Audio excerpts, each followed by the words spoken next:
Queridos jovens, bom dia! Que a graça e a paz de nosso Senhor Jesus Cristo estejam com vocês.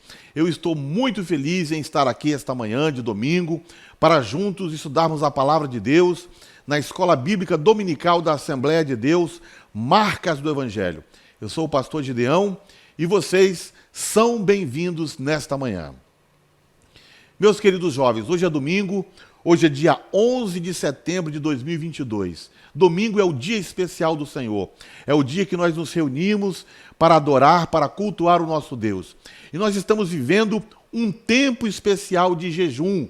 Estamos vivendo na nossa campanha, né? Fome de Deus, que é feito a cada 6 meses. Então, nós estamos aqui nesse mês de setembro, né, buscando ao Senhor com jejum, com oração. E eu espero assim que a juventude esteja também desfrutando, né, deste momento maravilhoso de busca intensa da presença de Deus. Hoje nós vamos estudar a lição de número 11 da nossa Escola Bíblica Dominical, que tem como título Quem segue a Jesus frutifica no reino de Deus. Mas antes da gente começar, né, a comentar a nossa lição, eu peço que você dê um like nesse vídeo. Você que está, né, participando dessa manhã, já vai lá, dê um joinha, se inscreva em nosso canal, se você ainda não é inscrito, participe do chat, coloque o seu nome aí no chat se você está nos visitando nesta manhã. Queremos ter assim um grande prazer de dar boas-vindas especial para você que nos visita nesta manhã. Então agora, antes da gente iniciar, vamos fazer uma oração. E já separe aí o seu material, a sua Bíblia, a sua revista, tudo que você precisa nesta manhã para você participar dessa aula. Vamos orar e em seguida vamos iniciar a nossa ministração. Ore comigo aí. Senhor, muito obrigado a Deus pelo grande privilégio de estar na tua santa e bendita presença. Obrigado a Deus por essa manhã, por esse tempo precioso que o Senhor nos concede. Ó Deus, de estarmos juntos, meditando na Tua palavra. Que o Teu Espírito Santo, ó Deus, possa falar profundamente em nossos corações. Nós assim oramos, no nome santo de Jesus, o Teu Filho. Amém. Glória a Deus, meus irmãos. O nosso texto áureo está em João, Evangelho de João, capítulo 15, verso 5, que diz assim: Eu sou a videira, vós as varas. Quem está em mim e eu nele, esse dá muito fruto, porque sem mim nada podeis fazer. O resumo da lição diz assim: somente através de uma comunhão verdadeira com Jesus podemos frutificar no reino de Deus. Então existe, querido jovem, uma íntima relação entre a comunhão com Jesus e a frutificação. Quanto mais íntimos de Jesus, mais frutos produzimos no reino de Deus. É esta verdade que nós vamos meditar nesta manhã. Então eu quero iniciar aqui falando sobre a soteriologia, né? A soteriologia é o estudo da doutrina da salvação. A nossa aula de hoje, ela também toca nesse ponto, né? Nesse aspecto da salvação. Então, eu quero iniciar fazendo uma declaração soteriológica. E eu diria assim, né, uma declaração soteriológica bombástica, né? Então, se prepare aí para essa declaração. A declaração é a seguinte: a salvação é um processo. Então vamos meditar sobre essa declaração que eu afirmo aqui. É uma declaração, né, espantosa, é uma declaração bombástica. A salvação é um processo. Então você pode perguntar assim, né? Como assim a salvação é um processo? A salvação seria então uma obra inacabada, se ela é um processo? Quando Cristo, por exemplo, bradou na cruz, né, está consumado, significa então que não está consumado, se ele declarou que estava consumado? E se a salvação é um processo, isso significa que eu ainda não estou salvo? Então vamos responder a estes questionamentos, né? Então a primeira coisa que podemos fazer aqui, dizer aqui é o seguinte, que quando Jesus exclamou na cruz, está consumado, né, esta palavra significou que o plano de Deus de redenção da humanidade através do seu Filho Jesus Cristo estava realizado, concluído. Então, quando Jesus bradou na cruz, está consumado, o significado disso é que o plano de redenção para toda a humanidade que Deus preparou através do seu Filho Jesus estava realizado, estava concluído. E nada mais necessitava, a ser realizado. A dívida do homem com Deus, contraída por causa do pecado, estava totalmente paga. Então a palavra grega, se a gente for nos evangelhos, quando diz a expressão está consumado, é a palavra grega tetelestai. E esta palavra era um termo usado na contabilidade, é um termo contábil, que significa que a dívida foi paga. Ou seja, a dívida está totalmente paga. Agora precisamos entender o seguinte: a operação da salvação na vida do homem, ou seja, a aplicação desta obra da redenção que Cristo efetuou na cruz do Calvário, ocorre por meio de um processo. Então, o plano de redenção de Deus estava concluído. A salvação estava concluída, porém, a aplicação disso, os benefícios aplicados ao homem, isso ocorre por meio de um processo. Então, a operação da salvação na vida do homem, ou seja, a aplicação da obra de Cristo na vida dos pecadores, que vem a ele em arrependimento, ocorre por meio de um processo. Então, resumindo, a obra da redenção na cruz está acabada, ela é completa e perfeita. Mas a aplicação desta obra ocorre por meio de um processo, de uma ação continuada, de uma ação crescente, de uma ação progressiva. Por isso a salvação, ela é um processo. Então eu quero te apresentar, querido jovem, os 3 tempos da salvação. Então, o primeiro tempo, salvação no passado. Nós fomos salvos da condenação do pecado quando nos convertemos a Cristo. E o nome disso, na teologia, é justificação. Então, a salvação, os 3 tempos da salvação. Salvação no passado. Nós fomos salvos da condenação do pecado quando nos convertemos a Cristo. E aí, Romanos capítulo 8, versículo 1, diz assim: portanto, agora, nenhuma condenação há para os que estão em Cristo Jesus, que não andam segundo a carne, mas segundo o Espírito. Então, não há mais nenhuma condenação para quem está em Jesus Cristo. Salvação no passado. Justificação. O segundo tempo da salvação, salvação no presente. Nós estamos sendo salvos do domínio, do poder do pecado. Então isso é salvação no presente. O nome disso é santificação. É um processo de santificação. Romanos capítulo 6, versículo 14, diz assim a palavra de Deus: pois o pecado não terá domínio sobre vós, porque não estáis debaixo da lei, mas debaixo da graça. Então a Bíblia, ela afirma categoricamente que o pecado não terá domínio sobre nós. Nós podemos vencer dia a dia o pecado. O poder do pecado, o domínio do pecado não estará mais sobre nós. Então nós estamos sendo salvos do poder e do domínio do pecado. Isso é santificação. E terceiro tempo da salvação, que é a salvação no futuro, nós seremos salvos da presença do pecado. E o nome disso é glorificação. Um dia nós seremos salvos da presença do pecado.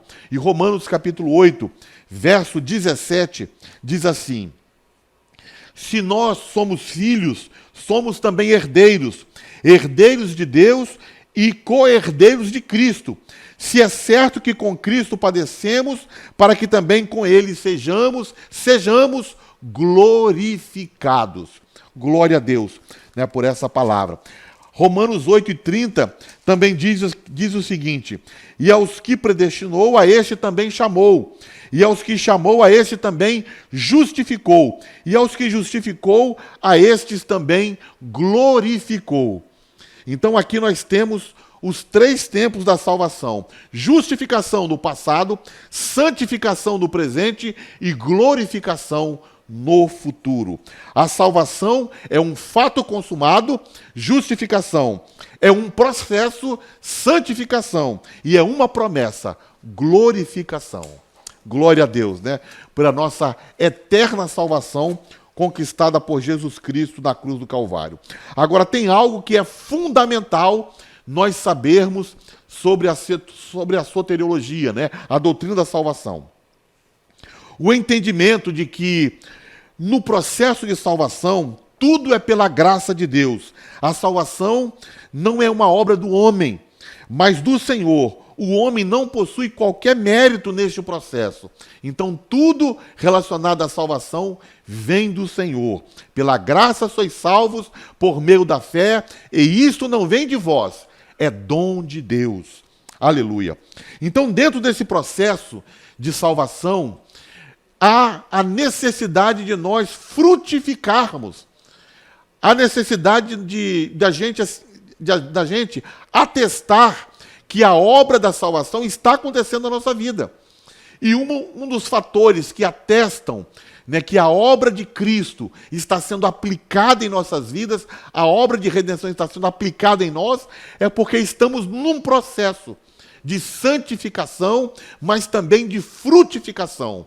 A nossa vida foi transformada e agora nós estamos num processo de graça, de poder, vencendo o pecado e frutificando, dando frutos, né, para a glória de Deus. Agora eu tenho, meus irmãos, uma novidade para vocês que são jovens, né? Na verdade é assim, é um novo quadro da EBD. O nome desse quadro é Desafio Jovem. E aí, gostaram do nome? Desafio Jovem. Muito bem, eu desafiei alguns jovens nessa lição, né, dei algumas tarefas assim, desafiadoras para eles. E eu gostaria de chamar agora aqui o nosso primeiro vídeo, então, né, para a gente saber se realmente o jovem que foi desafiado, se ele cumpriu o desafio. Então vamos lá. O desafio era o seguinte, era fazer a leitura do nosso texto oficial e fazer ali um breve comentário de aproximadamente 1 minuto. Vamos ver então se o jovem, né, que foi desafiado, se ele cumpriu esse desafio. Eu vou pedir aí a Amanda para soltar aí o vídeo dele. Vamos ver. Bom dia. Vou falar aqui, João 15, verso 1 a 4. Eu sou a videira verdadeira, e meu pai é o lavrador.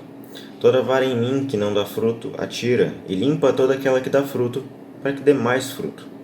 Vós já estáis limpos, pela palavra que vos tenho falado. Está em mim, e eu em vós. Como a vara de si mesma não pode dar fruto se não estiver na videira, assim também vós, se não estiverdes em mim. Essa analogia da videira eu acho muito legal, porque ela mostra o cuidado de Deus para conosco, né? Ele espera frutos, né? Ele é como um investimento, então assim, espera-se frutos, espera-se resultados. Fala, toda vara que não dá fruto, ela é tirada, ou seja, vai ser cortada. Mas da mesma forma, existe o cuidado de Deus para com a gente, né? Assim, vocês serão limpos. É aquele negócio, né, de deixar as distrações para trás, como está em Hebreus 12. Deixar as distrações para quê? Para ter mais fruto. E como que ela é limpa? Bom, a gente é limpo pela palavra, por esse relacionamento, pela leitura, pelo ensino. Então, esse texto em si é sensacional. Ele fala assim, está em mim. Ele fala assim, sem mim nada podeis fazer, né? É essa mesma ideia. Nós precisamos estar ligados a essa videira, estar ligados à palavra, ao relacionamento, um relacionamento real, né? Assim, para que a gente possa crescer e dar fruto. Então, esse texto é realmente motivador e muito incrível. Muito bem, glória a Deus pela vida do nosso jovem Israel, né? Conhecido também como Israelzinho. Ele cumpriu o desafio, muito bom. Deus tem abençoado a nossa juventude de uma maneira toda especial. E você, quando for desafiado, você precisa cumprir o desafio como o nosso irmão, nosso jovem Israel. Então ele leu para a gente o Evangelho de João, capítulo 15, verso de 1 a 4, que é a nossa leitura. Parabéns, né? Aliás, eu até gostaria de dizer assim, né, que os meninos aqui na admin da Assembleia de Deus, Marcos do Evangelho, estão demais. Eles estão ganhando tudo, estão arrasando, estão vencendo desafios, ganhando todas as gincanas. Ninguém pode com essa garotada, hein? A rapaziada está com a força, está com todo o gás. Muito bem. Agora vamos falar sobre a imagem da vinha, né? Vamos entrar nesse aspecto aí da frutificação. O relacionamento de Deus com o seu povo, ele é representado por uma vinha. Olha que coisa, né? Maravilhosa. Mas o povo de Deus, né, o povo de Israel, Israel não o nosso Israelzinho, é o povo, a nação de Israel. Não, nosso Israelzinho, com ele não tem problema. Mas a nação de Israel, enquanto vinha, ela produziu frutos amargos. Olha, né, que tristeza, frutos amargos. Ou seja, pecado e desobediência. Então a vinha seria cortada. A vinha seria cortada. Israel não permaneceu, né, em Deus. Então Cristo ele vai dizer no Evangelho de João, capítulo 15, que ele então naquele momento ele se apresenta como a própria vinha, isto é, a fonte fundamental da vida. Então Jesus ele se apresenta como a vinha. Já seus discípulos, né, são os ramos, são os galhos que se conectam diretamente no tronco principal, na vinha, e que não possuem qualquer possibilidade de autossubsistência. Isto é muito importante. Então, veja bem, queridos jovens, sem Cristo não há vida. Se nós não estivermos conectados, se o nosso ramo, se o nosso galho não estiver conectado na videira verdadeira, isso significa que nós não teremos vida. Então, sem Cristo, nós não temos vida, sem Cristo não temos frutificação, sem Cristo não temos santificação, sem Cristo nós não temos nada.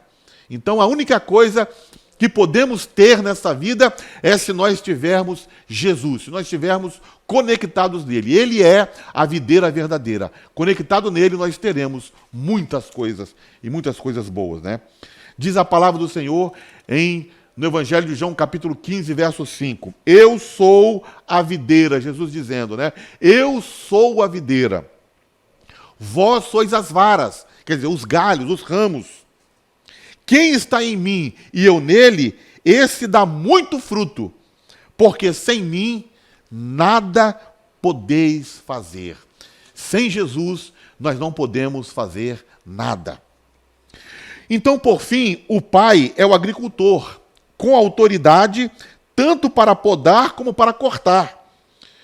Ele, né, o pai, o agricultor, ele pode cortar o ramo e enxertar outro em seu lugar. Ele tem essa capacidade, ele pode fazer isso. Então nós precisamos cuidar da nossa vida espiritual. Nós precisamos vigiar a todo momento.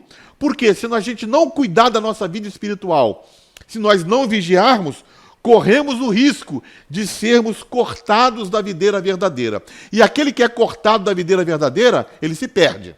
Não existe salvação fora da videira verdadeira, que é Cristo Jesus.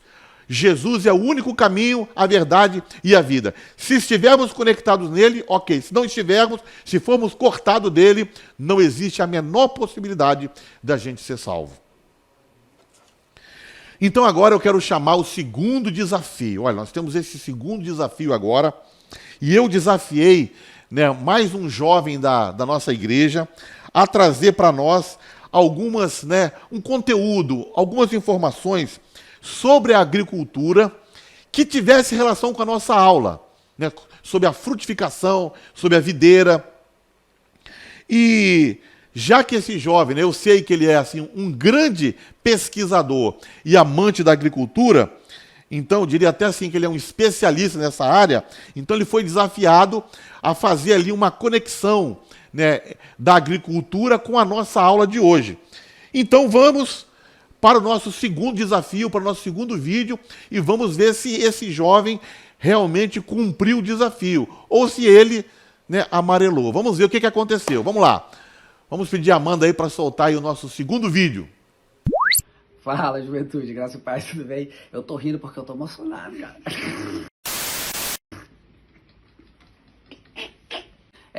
Eu vou tentar explicar não, tá? Consegue dar bons frutos. E não é isso, André. Volta, porque tem grande potencial.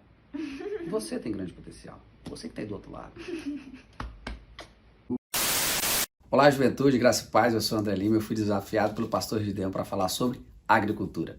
Apesar de novato, sou um apaixonado pela temática. E eu queria trazer algumas curiosidades para você. Primeira delas, por que nós realizamos enxertia na agricultura? Pensa comigo. Imagine uma árvore que ela tem grande potencial de produzir bons frutos, porém a sua raiz é fraca.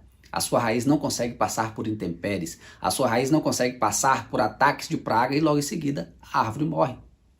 Mas pensa comigo. Agora imagine eu pegar um galho dessa árvore e enxertar ela em uma outra árvore da mesma espécie. Porém essa outra, ela é robusta. Essa outra ela consegue passar por intempéries. Essa outra não se abala com ataque de praga. É o mundo perfeito. Nós realizamos essa enxertia e agora esse galho vai produzir bons frutos, porque ela tem a base dela, uma base forte, uma base sólida. Assim sou eu e você. Nós temos Cristo como a nossa videira verdadeira. E nós somos enxertados nessa videira. E agora nós podemos produzir o nosso maior potencial, de darmos os melhores frutos, porque nós sabemos onde nós estamos enxertados. Amém?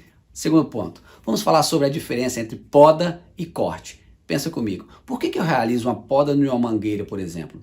De 4 a 6 meses é realizada uma limpeza nessa mangueira, antes dela produzir, 4 a 6 meses antes dela produzir. Nós realizamos uma limpeza, nós retiramos todos os galhos fracos, todos os galhos finos, que na realidade eles não irão produzir nada. São galhos que estão ali apenas para sugar toda a energia da planta.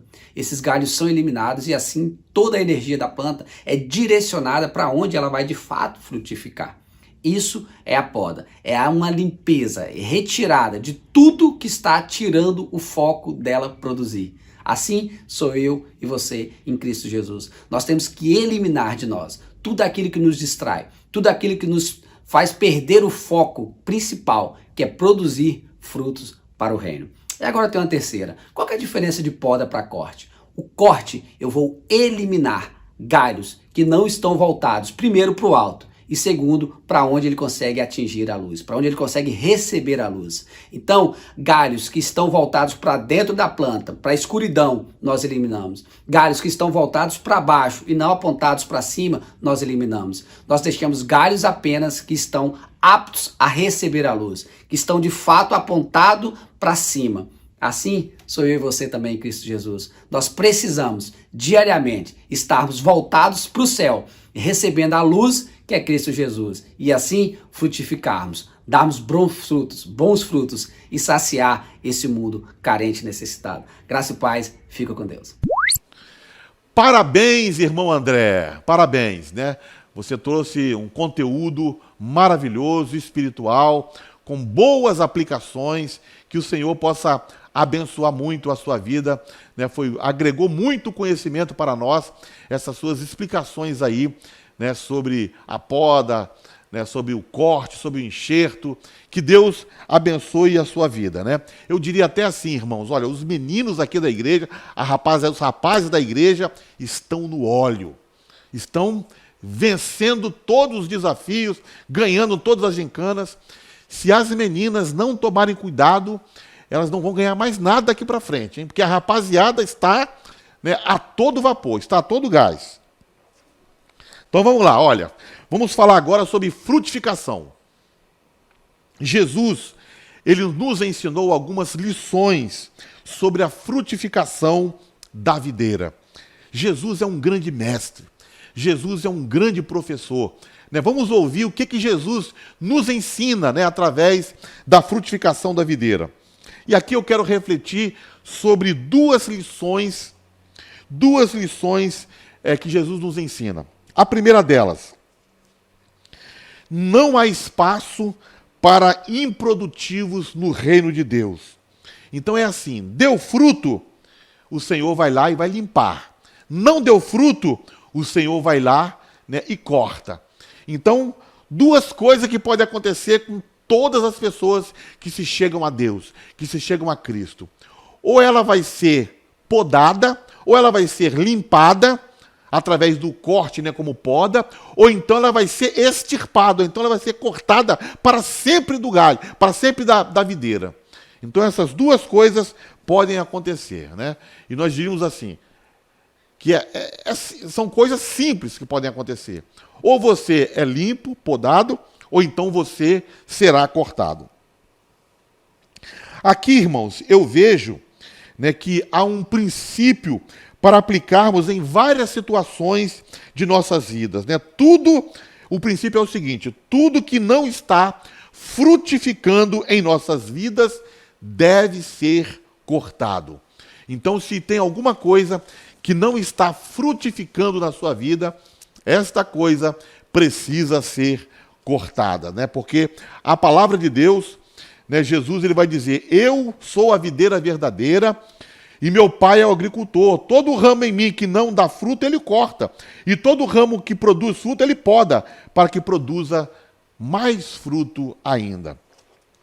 Então eu gostaria que você pensasse, neste momento, em 4 coisas, né? Primeira delas, coisas que você faz e que não estão te fazendo prosperar espiritualmente. Jovem, preste atenção nisso. O que é que você está fazendo e que não está fazendo você prosperar espiritualmente? Pelo contrário, você faz esse tipo de coisa e isso acaba te prejudicando espiritualmente. O que você deve fazer, então? Você precisa cortar isso da sua vida. Então, esse princípio que nós estamos vendo aqui, que Jesus, essa lição que Jesus nos ensinou, ele fala que nós devemos fazer isso também, né, com a nossa vida. Aquilo que nós estamos fazendo e que não está nos fazendo prosperar espiritualmente, nós precisamos cortar isso de nossas vidas. Segundo, vamos pensar assim, né, em hábitos, em rotinas que não estão contribuindo com a comunhão com Deus. Devemos cortar isso também de nossas vidas. Terceiro, relacionamentos ruins. Relacionamentos que não estão nos fazendo bem. Relacionamentos que não nos estão fazendo, que não está fazendo com que a gente prospere espiritualmente. Relacionamentos que não são produtivos. O que nós devemos fazer com esses relacionamentos? Cortar também.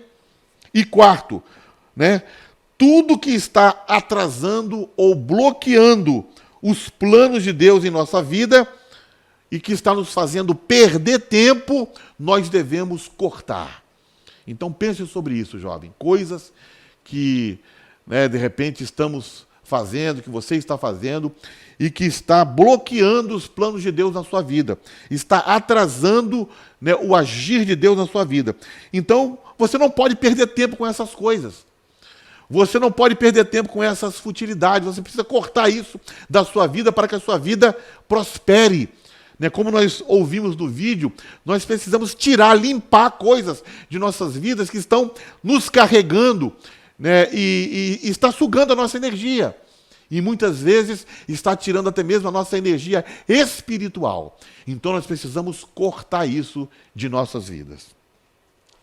Diz a palavra do Senhor, né? Toda vara em mim que não dá fruto, atira e limpa toda aquela que dá fruto, para que dê mais fruto ainda. Então vamos para a segunda lição que nós aprendemos aqui com Jesus nesse texto. E a segunda lição é a seguinte: os cristãos, e agora eu quero, né, substituir essa palavra cristão pela palavra jovem, né? Então, falando diretamente para você, jovem. Os jovens produtivos, em algum momento de suas vidas, precisarão passar por uma poda, uma limpeza espiritual, para que no próximo ciclo de frutificação sejam mais produtivos, ou sejam produtivos. Então, Deus, Ele pode fazer isso, e Deus faz isso. Deus, Ele mesmo, né, Ele chega em nossas vidas e começa a nos podar, começa a nos limpar.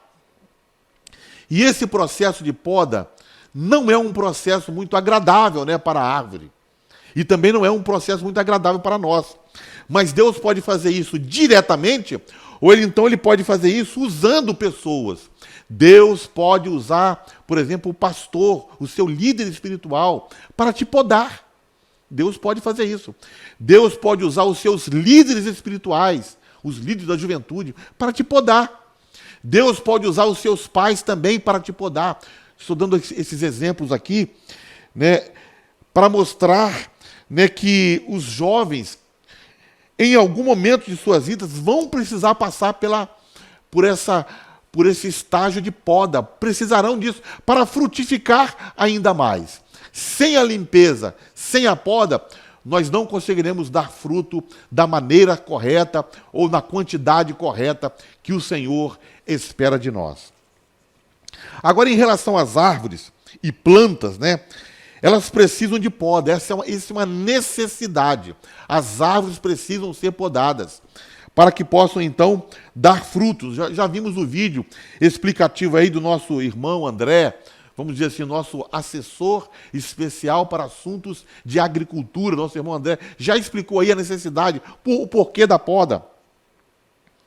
Então, o agricultor, né, quando ele chega numa árvore frutífera, por exemplo, e ele nessa árvore frutífera vai fazer a poda para que aquela árvore possa produzir ainda mais, ou possa preparar a árvore para, né, a estação frutífera, o agricultor não chega para essa árvore e pede perdão a ela. Ó, árvore, me perdoe, eu vou precisar te cortar aqui, eu vou precisar fazer uma limpeza, vou precisar podar. Não, o agricultor sabe que o melhor que ele tem a fazer é podar a árvore. Então, sem medo, sem dó, ele vai ali e mete a tesoura e limpa aquela árvore. E é isso que precisa ser feito. Por quê? Porque aquilo vai trazer um bem enorme, né, para aquela árvore. Mas, à primeira vista, podar uma árvore ou planta, né, é um ato de violência contra ela. A princípio, alguém pode, né, enxergar dessa forma, que é um ato de violência, mas não é. Mas não é. Por quê? Porque por trás da poda tem todo um benefício, tem todo um estudo para que aquela árvore possa, então, produzir mais frutos. E em relação, né, às nossas vidas, fazendo agora, né, a comparação, ninguém gosta de ser podado. Né? Nenhum jovem gosta de ser podado. No entanto, né, ser podado é uma coisa boa. É uma coisa boa. Significa que você está sendo preparado para frutificar mais. Então, é melhor ser podado do que ser cortado. Né? Então, a gente pode até perguntar, o que é melhor? Você ser podado ou você ser cortado? É melhor você ser podado para produzir mais do que ser cortado e não ter nenhuma relação com o nosso Senhor Jesus Cristo. Então, né, continuando aqui, então, o tempo dirá. O tempo, né, nos ajuda em muitas coisas. O tempo não resolve tudo, mas ele nos ajuda a entender muitas coisas. Então, o tempo dirá que aquele mal veio para o bem. Que mal? A poda, que na verdade sabemos que não é o mal. Mas se alguém enxergar como mal, a gente vai ver que aquele mal veio para o bem, né? Como diz o ditado, há males que vêm para o bem. Romanos 8:28 diz assim, todas as coisas contribuem para o bem daqueles que amam a Deus e daqueles que estão chamados segundo o seu propósito. Então, muitas vezes estamos sendo podados. Muitas vezes Deus está, né, nos podando. E a gente pensa que aquilo é um mal, mas não é um mal. Então podemos aplicar esse texto e dizer que todas as coisas contribuem para o bem daqueles que amam a Deus e daqueles que são chamados segundo o seu propósito. E em relação, né, às árvores podadas, chega um momento, né, que passam-se, né, dias, as semanas, os meses, e em uma bela manhã somos surpreendidos com uma linda imagem. Aquela planta, aquela árvore voltou a florir, voltou a frutificar, voltou a ser bela como antes, né, como originalmente Deus criou. E assim também acontece conosco. O Senhor nos poda, né, usando às vezes até mesmo pessoas, e a gente passa um tempo ali, mas chega o momento de frutificar, né, que a nossa vida ela torna-se florida. E então a gente volta a frutificar e a gente volta a externar a beleza, né, como de uma árvore, né, cheio de flores, cheio de frutos. Então a nossa vida também é assim. quando o Senhor está no controle das nossas vidas, a gente passa por momentos, às vezes, difíceis, de poda, mas chega o momento que a gente começa a florir, que a gente começa a frutificar. E este é o objetivo, né, de você ser podado pelo Senhor. Então, olha só que interessante. Eu vou ler aqui um trecho, né, de algo interessante aqui que eu li sobre a nossa lição, que diz assim: a poda, embora pareça violenta, má e agressiva, no fim produz vida, e vida em abundância. Então, muitas vezes isso acontece conosco também. Às vezes parece que a gente está sendo violentado, né, agredido. O Senhor está nos podando, o Senhor está usando pessoas para nos podar. Mas no fim disso, nós vamos produzir, o benefício disso é que isso produz vida. Porque a poda significa também a limpeza, né, quando são tirado tudo aquilo que está impedindo a frutificação.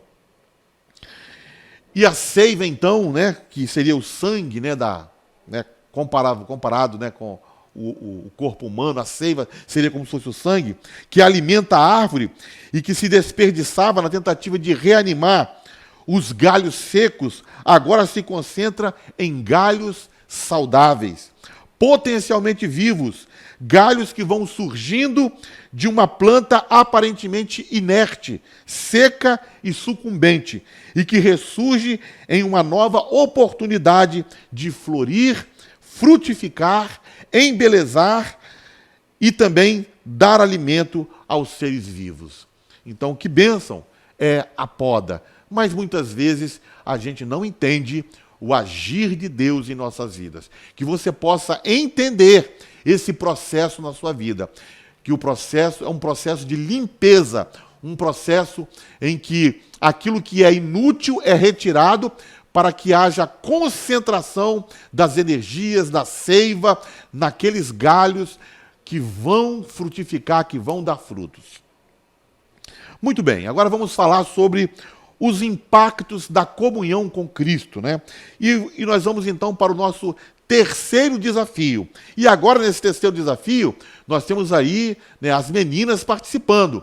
E eu quero ver as meninas participando, quero saber se elas estão com a mesma garra, né, que os meninos, né, apresentaram até aqui. Até agora, os meninos aqui estão dando, né, um verdadeiro show. Vamos ver se as meninas estão na mesma toada, se elas estão na mesma pegada aí, vamos ver. Então, a questão é a seguinte, né, nós passamos esse desafio para os meninos para que elas, em 1 minuto, fizessem, né, o seguinte comentário, fizessem a seguinte reflexão sobre a verdadeira marca do cristão. Qual é a verdadeira marca do cristão? O que é ser cristão, né? Como a gente identifica o cristão?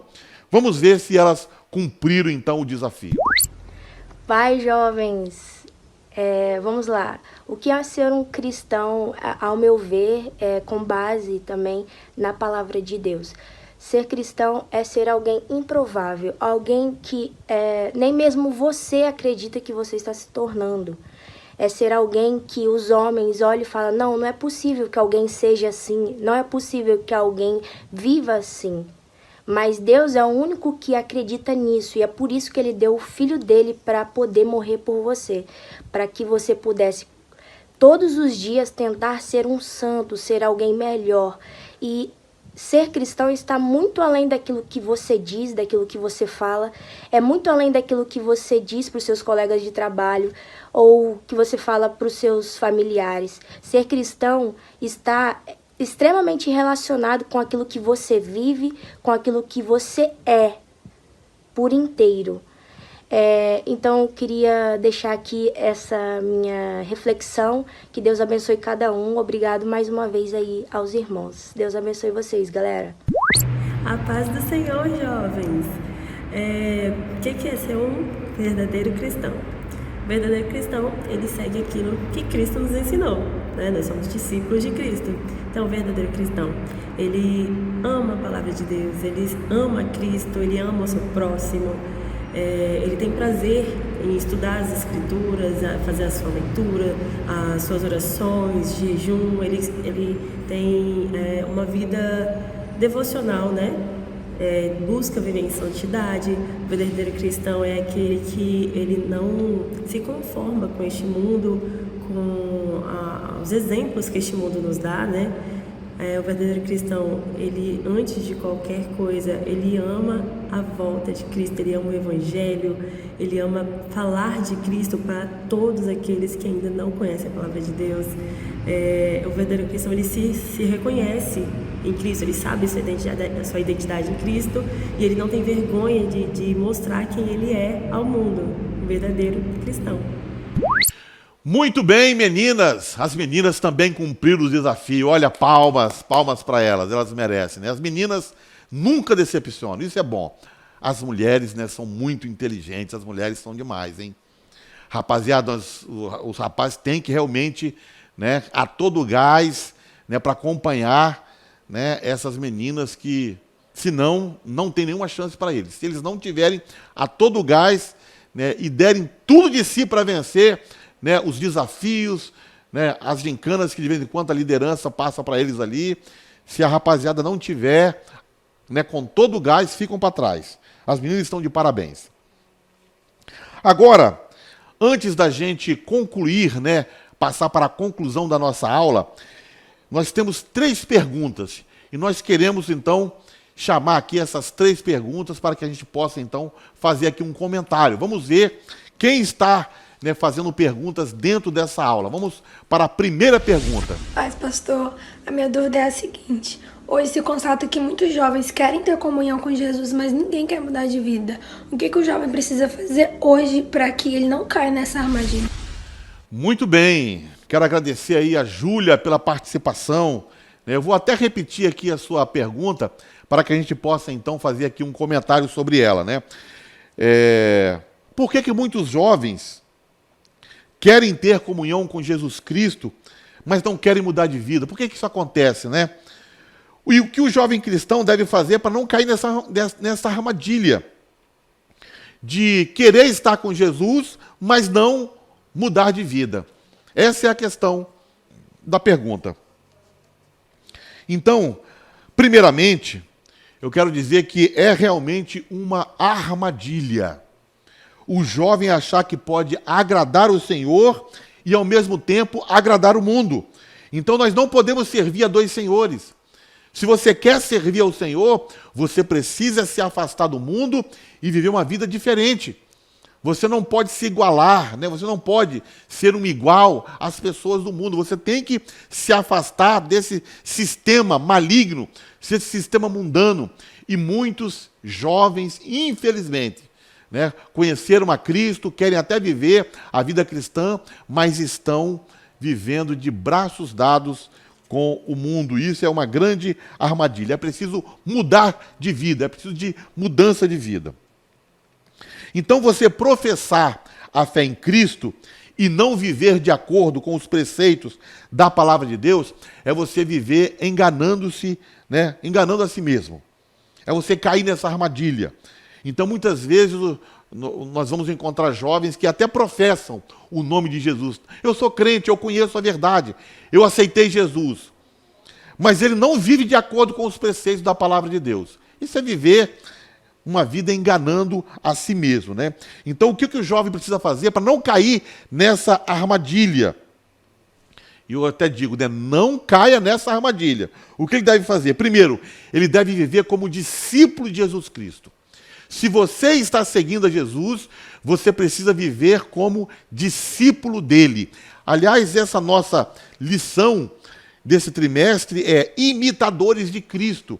Então, o que o jovem precisa fazer para não cair na armadilha, né, de querer ter comunhão com Deus e não mudar de vida? Ele precisa ser um seguidor, um imitador de Jesus Cristo. Ele precisa olhar para Cristo e imitar Jesus Cristo.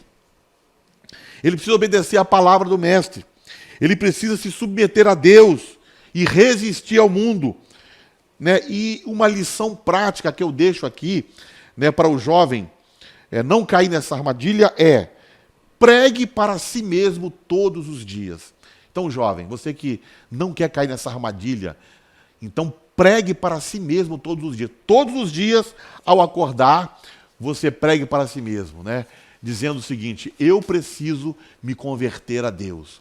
Eu preciso aceitar Jesus hoje. Eu preciso andar com Jesus hoje. O meu coração precisa ser transformado hoje. Eu quero ser regenerado hoje. Eu preciso me santificar hoje. Pregue para si mesmo e viva como um imitador de Jesus Cristo. E você não vai cair nessa armadilha. Vamos então para a nossa segunda pergunta. A paz do Senhor, jovens! Tudo bem com vocês? Quero fazer uma pergunta aqui para o pastor Gideão. Pastor, é possível um jovem fazer algo relevante para o reino de Deus? E como eu posso frutificar mais para o reino de Deus? Muito bem. Obrigado, Mateus, pela sua pergunta, né? E Mateus pergunta, né, se é possível um jovem fazer algo relevante no reino de Deus nos dias de hoje. E como, né, o jovem hoje pode frutificar mais no reino de Deus.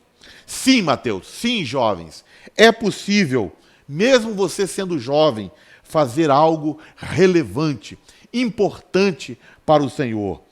Nós temos exemplos bíblicos disso. Pense, por exemplo, em José, né, que era um jovem e fez coisas importantes, né, para o Senhor. O José é um exemplo. Pense também no jovem Daniel, né, que também é um exemplo para nós. Chegou ali na Babilônia, ainda novinho, né, e ele não se submeteu ali àquele sistema babilônico. Ele se preservou, ele se resguardou. E ele foi um exemplo dos seus dias. Então nós temos o exemplo de José, o exemplo de Daniel, mas eu quero lançar toda a luz no exemplo de Cristo. Vamos olhar para Jesus. Jesus começou o seu ministério com 30 anos. Era um jovem, né? Um jovem de 30 anos. Jesus é o nosso paradigma. Então Jesus é o nosso maior exemplo. É possível fazer sim algo relevante para o Senhor nos dias de hoje, sendo um jovem. É só a gente olhar para os exemplos que nós temos na palavra de Deus. E como, né, podemos frutificar mais? Sendo mais íntimos de Jesus. Se nós tivermos mais comunhão com Jesus, nós vamos frutificar mais. Então, mais intimidade com Jesus, mais frutificação, mais limpeza, mais poda, mais intimidade, mais frutificação. Então, isso é uma cadeia. Quanto mais íntimos de Jesus, mais seremos podados e mais vamos frutificar no reino de Deus. Lembrando das palavras de Cristo em João capítulo 15, verso 5. Sem mim, nada podeis fazer. Vamos à nossa terceira, então, pergunta. Meu nome é Poliane. A minha pergunta vai ser para o pastor Gideão. Gostaria de saber o porquê dos jovens não consegue ter uma vida de santificação e frutificação no reino. Obrigado, irmã Poliane, né, pela sua pergunta. A Poliane pergunta aqui, né, por que muitos jovens não conseguem viver uma vida de santificação e de frutificação no reino de Deus? Por que muitos jovens não conseguem alcançar um nível, né, espiritual aceitável? Por que isso acontece? Bem, eu não quero aqui dar razão a quem não vive em santidade. Mas eu tenho que admitir, é difícil viver uma vida em santidade. Não é fácil, né? É difícil ser santo. Então é difícil também frutificar. Né? No sentido estrito do termo, santo, nós sabemos que só Deus é santo. Só Jesus é santo, né? Mas por que muitos jovens não conseguem caminhar, não conseguem avançar, né, em santificação e em frutificação? Vamos dizer aqui 3 coisas. Primeiro, porque realmente é difícil. E se ele não se esforçar, ele não vai alcançar. Então, o fato de ser difícil, muitas vezes o desanima e ele não se esforça para caminhar em santificação. Segundo, muitos jovens, né, não se entregam plenamente, integralmente a Deus, ao Senhor e ao senhorio de Cristo. Então isso é muito importante. Cristo ainda não é o Senhor da vida dele. Muitos jovens, eles aceitam a Jesus, mas apenas intelectualmente. Eu aceito a Jesus como meu Salvador, Jesus é o meu Salvador, eu creio na cruz, eu creio que Jesus morreu pelos meus pecados, mas só isso. Jesus não é o Senhor da vida dele. Jesus não está sentado no trono do coração dele.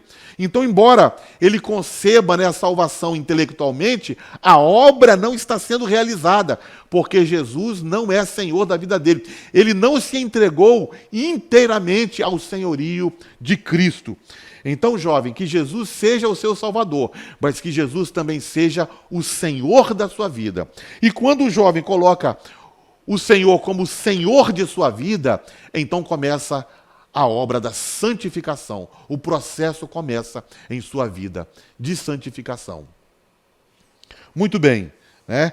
E aí, o resultado disso, né, daqueles que não colocam Jesus como Senhor de sua vida, é que essas pessoas, que esses jovens acabam não tendo forças para orar, não tem força para ler a palavra, para meditar nas Escrituras, e aí a carne é quem domina, a carne é quem governa.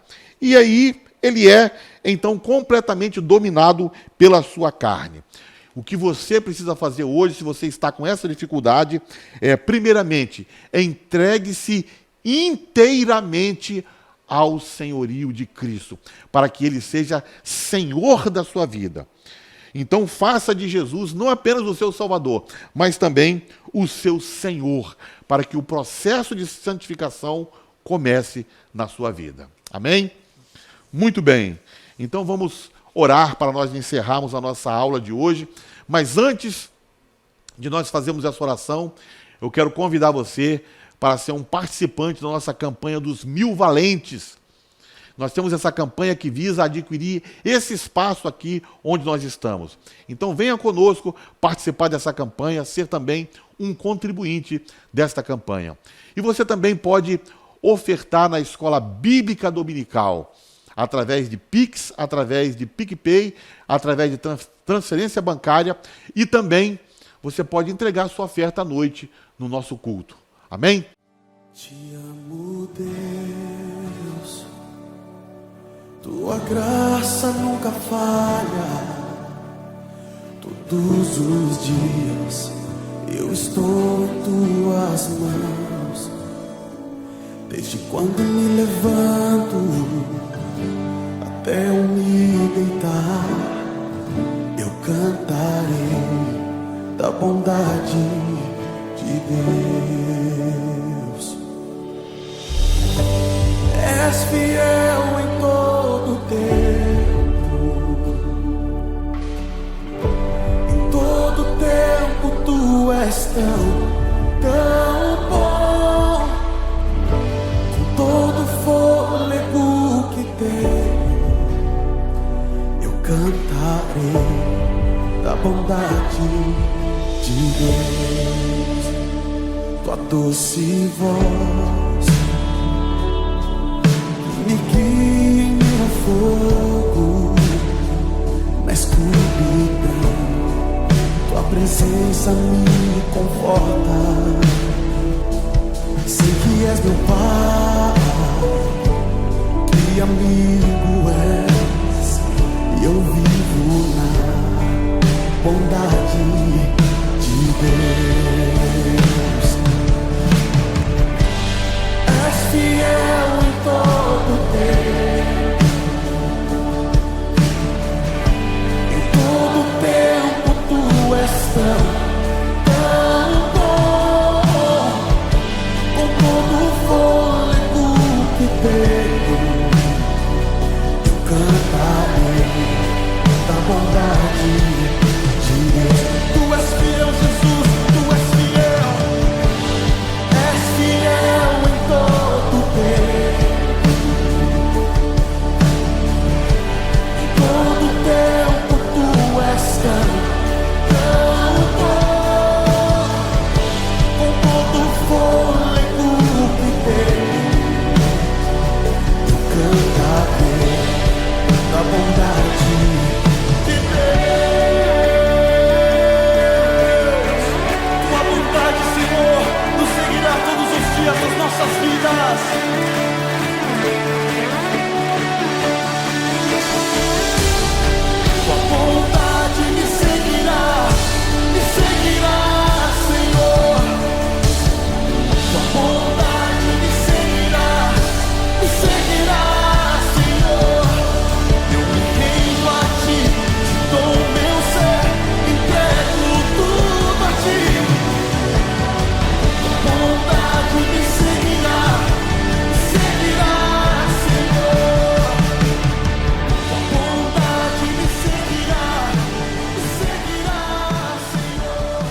Vamos orar e vamos agradecer a Deus pelas bênçãos que Ele tem derramado sobre nós nesta manhã. Oremos. Ó Deus, obrigado por tudo. Obrigado pela Tua palavra. Obrigado a Deus por esse dia e por esse tempo aqui que passamos na Tua presença. Que o Senhor esteja conosco a cada dia nos ensinando, ó Deus, nos instruindo, ó Pai, e fazendo-nos entender, ó Deus, esse processo de santificação e de frutificação para a glória do Teu santo nome. Em o nome de Jesus. Amém.